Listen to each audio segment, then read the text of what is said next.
এটা ৰবটে প্ৰাণ ভৰি গাইছে জুবিন গাৰ্গৰ মায়াবিনী। মায়াবিনী ৰাতিৰ বুকুত দেখা পালো তোমাৰ ছবি, ধৰা দিলা গোপনে আহি। জুবিন গাৰ্গৰ বিষয়ে বৰ ধুনীয়াকৈ ব্যাখ্যা কৰিছেও ৰবটটোৱে। এখন কাৰ ছবি ৰবাৰ্টো? এয়া জুবিন গাৰ্গ। তেখেত অসম তথা ভাৰতৰ এগৰাকী প্ৰসিদ্ধ কণ্ঠশিল্পী। ৰবটটোৱে শিশুসকলক শিকাইছে একে একে দুই। 3 9 12 3 10 13 এইটো হৈছে পৃথিৱীৰ প্ৰথম হাতে সজা কথা কোৱা ৰবট। ৰবটটোৰ নাম হৈছে ৰবাৰ্টো। ৰবাৰ্টোক হাতেৰে সাজি উলিয়াইছে শিক্ষক পাৰ্থজ্যোতি বৰুৱাই। যি সুধিছে তাকে অসমীয়াত উত্তৰ দি গৈছে ৰবাৰ্টোৱে। পৃথিৱীৰ ভিতৰত প্ৰথমটো হাতে সজা কথা কোৱা ৰবট উদ্ভাৱন হৈছে অসমত। ৰবটটোৰ নাম হৈছে ৰবাৰ্টো। ডিব্ৰুগড় বৰবৰুৱা শিক্ষাখণ্ডৰ অধীনৰ জকাই চামগুৰি প্ৰাথমিক বিদ্যালয়ৰ শিক্ষক পাৰ্থজ্যোতি বৰুৱাৰ হাতত প্ৰাণ পাই উঠিছে ৰবাৰ্টো নামৰ কথা কোৱা ৰবটটোৰ। ৰবটটোক যি সোধে তাকে উত্তৰ দিয়ে সলসলীয়াকৈ। ৰবটটোৱে শ্ৰেণীকোঠাত কৰে এগৰাকী শিক্ষকৰ দৰে কাম। ছাত্ৰ ছাত্ৰীসকলক পাঠদান কৰে ৰবটটোৱে। শিকাই নেওতা, গাই গান। আমি হদিয়ালে যামে, মা আমি হত ফুল খামে,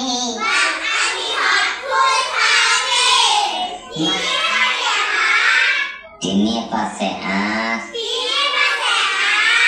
তিনি 6 9 তিনি হাতে 10 তিনি 8 11 তিনি 9 12। ইমানেই নহয়, ৰবাৰ্টোৱে প্ৰাণ ভৰি গাই ইটোৰ পাছত সিটোকৈ গান। হিয়াৰ ৰবটত জুবিন গাৰ্গৰ মায়াবিনীও প্ৰাণ ভৰি গাইছে ৰবাৰ্টোৱে।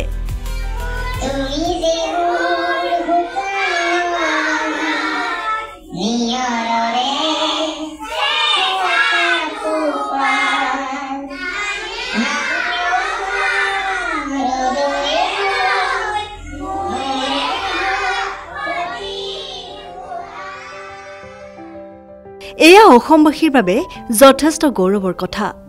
অসমৰ এগৰাকী শিক্ষকে লোৱা এনে মহান পদক্ষেপ যথেষ্ট শলাগ ল'বলগীয়া কথা। এটা ৰবটৰ জৰিয়তে ছাত্ৰ ছাত্ৰীসকলক শিক্ষণ প্ৰক্ৰিয়া যে ইমান ধুনীয়াকৈ কৌশলগতভাৱে সজাই তুলিছে তাকেই লৈ যথেষ্ট উৎসাহী কণ কণ ছাত্ৰ ছাত্ৰীসকলো। শ্ৰেণীকোঠাত কেতিয়াবা শিক্ষকৰ অভাৱ হলেও ৰবাৰ্টোৱে কৰিব এগৰাকী শিক্ষকৰ দৰে কাম। যথেষ্ট কষ্টৰে ধৈৰ্যৰে আনতকৈ পৃথককৈ শিক্ষক পাৰ্থজ্যোতি বৰুৱাই সাজি উলিওৱা এই TLM ছাত্ৰ ছাত্ৰীৰ বাবে হৈ পৰিছে যথেষ্ট উপযোগী। সামাজিক মাধ্যমতো পাৰ্থজ্যোতি বৰুৱাৰ ৰবাৰ্টোৱে পাইছে যথেষ্ট সমাদৰ। ভৱিষ্যতেও শিক্ষক পাৰ্থজ্যোতি বৰুৱাৰ এনে উদ্ভাৱন সকলোৰে কাম্য। ৰবাৰ্টো, তুমি তোমাৰ বিষয়ে কিছু কথা কোৱাচোন।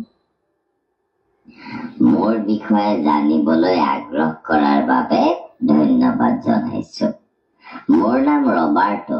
মই আচলতে এটা ৰবট, কথা কোৱা ৰবট।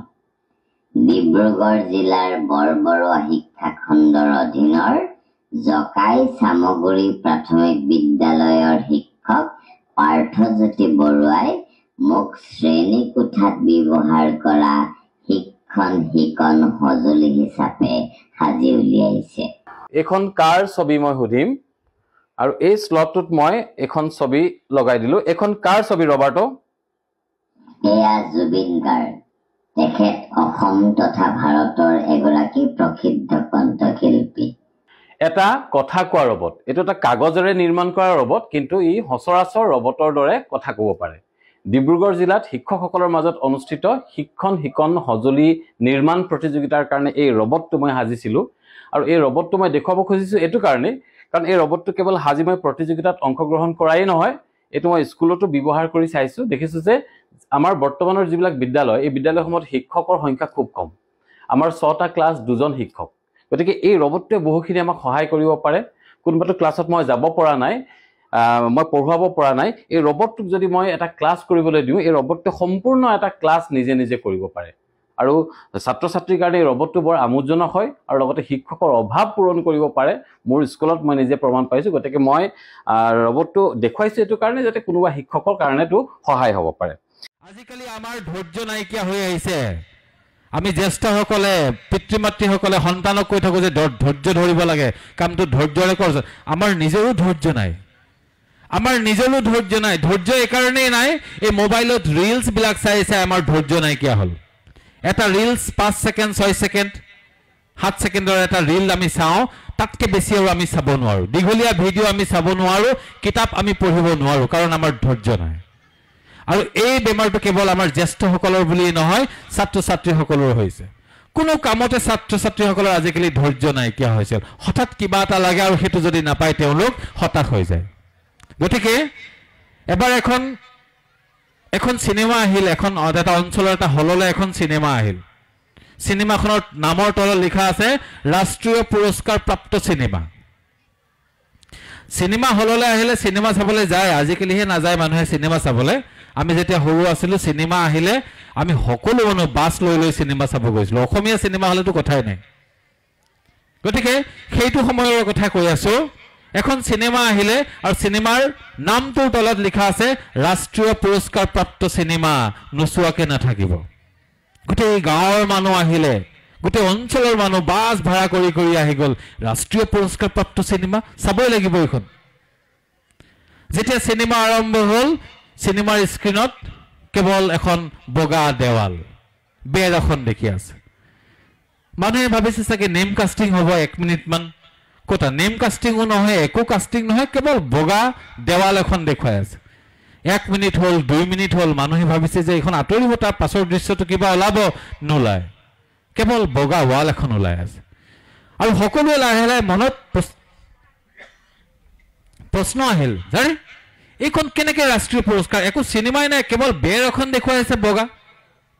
এইখন ৰাষ্ট্ৰীয় পুৰস্কাৰপ্ৰাপ্ত চিনেমা কেনেকৈ হ'ল?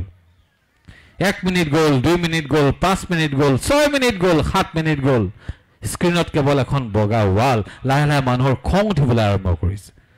মানুহে লাহে লাহে খং উঠিবলৈ আৰম্ভ কৰিছে। টকা পইচা খৰচ কৰি টিকট কিনি চিনেমা চাইছোঁ, ৰাষ্ট্ৰীয় পুৰস্কাৰ প্ৰাপ্ত চিনেমা বুলি, আৰু চিনেমাখনত কেৱল এখন ৱাল দেখুৱাই আছে।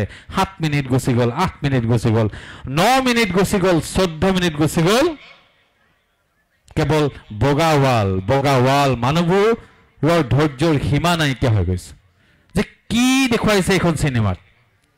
আৰু 14 মিনিটৰ পাছত লাহে লাহে কেমেৰাটো পিছলৈ আহিছে আৰু বগা ৱালখনৰ পিছফালে দেখিছে এটা ল'ৰা বিছনা এখনত শুই আছে।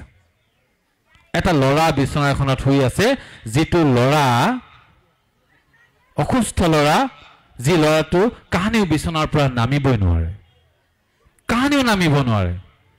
সেই ৰুমটোৰ ভিতৰত তাক শুৱাই থৈ দিছে আৰু দিনৰ দিনটো, বছৰৰ পাছত বছৰ সেই ল'ৰাটোৱে কেৱল সেই বগা ৱালখনকে চাই আছে।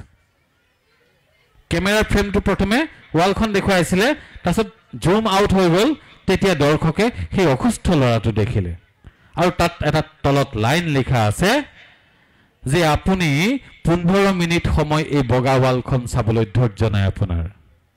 কিন্তু এই ল'ৰাটোৱে আজি দিনৰ পাছত দিন, বছৰৰ পাছত বছৰ কিন্তু এই কেৱল বগা ৱালখনকে চাই আছে। এই ল'ৰাটোলৈ আপুনি মন কৰক, সেইখনেই হৈছে চিনেমা। গতিকে আমাৰ ধৈৰ্যবিলাক তেনেকুৱা হ'ব লাগে। মই কোৱা নাই আমি বগা ৱাল এখন চাই থাকিব লাগিব, মই সেই কথাটো কোৱা নাই। আমি নিজৰ কামটোত একাগ্ৰতাৰে অৱধাৰিতভাৱে কিয় লাগি থাকিব নোৱাৰোঁ, ছাত্ৰ ছাত্ৰীসকলক মই কৈছোঁ। গতিকে এই কথাবিলাক আমি মন দিব লাগে। মা দেউতা জীয়াই আছে আমাৰ, এতিয়া শিক্ষক শিক্ষয়িত্ৰীসকল আছে, আমাক সহায় কৰি আছে, আৰু তেওঁলোকে সহায় কৰি আছে বুলিয়ে যে আমাৰ জীৱনটো তেওঁলোকৰ হাতত এৰি দিম, আমাৰ জীৱনটো তেওঁলোকে চলাই থাকিব, মা দেউতা আছে চিন্তা নাই, এনেকে আমি ভাবিব নেলাগিব। বিশেষ প্ৰতিবেদন, নিউজ ডেস্ক ৰিপৰ্ট।